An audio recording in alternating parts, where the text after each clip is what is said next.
ఇదివరకటి రోజుల్లో కట్టించుకుంటే అంటే గనక ఇసుక 40,000కి తీసుకున్న వాళ్ళకి ఇప్పుడు 15-20 వస్తుంది. ఒకటి కట్టించుకున్నాడు మళ్ళీ ఇప్పుడు కట్టించుకుంటాడా? వాడు తిట్టుకుంటుంటాడు, నాకు అప్పుడు ఆ దరిద్రుడు మూలంగా 40,000 పడింది, ఇప్పుడు ఈయన వచ్చాడు కాబట్టి ఇప్పుడు మీరు అదృష్టవంతులు రా అని చెప్పుకుంటుంటాడు. అంతే.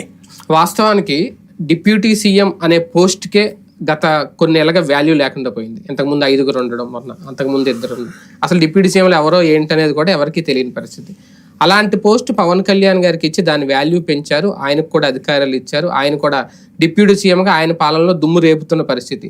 ఇది ఒక పార్టీ అధినేతగా ఒక కూటమిలో భాగస్వామిగా ఉన్నారు కాబట్టి ఇది సాధ్యం అవుతుందా, లేదంటే ఇది ఎన్నాళ్ళు ఉంటుంది? అంటే నిర్ణయాధికారం మీద ఆధారపడి ఉంటుంది. మీకు గతంలో చెప్పినట్టు మీరు అన్నట్టే చంద్రబాబు గారి టైంలో 2 డిప్యూటీ సీఎంలు ఎవరికి పెద్ద వాల్యూ ఉండేది కాదు. జగన్మోహన్ రెడ్డి అంటే వాళ్ళు కూడా ఏమీ చేయలేదు.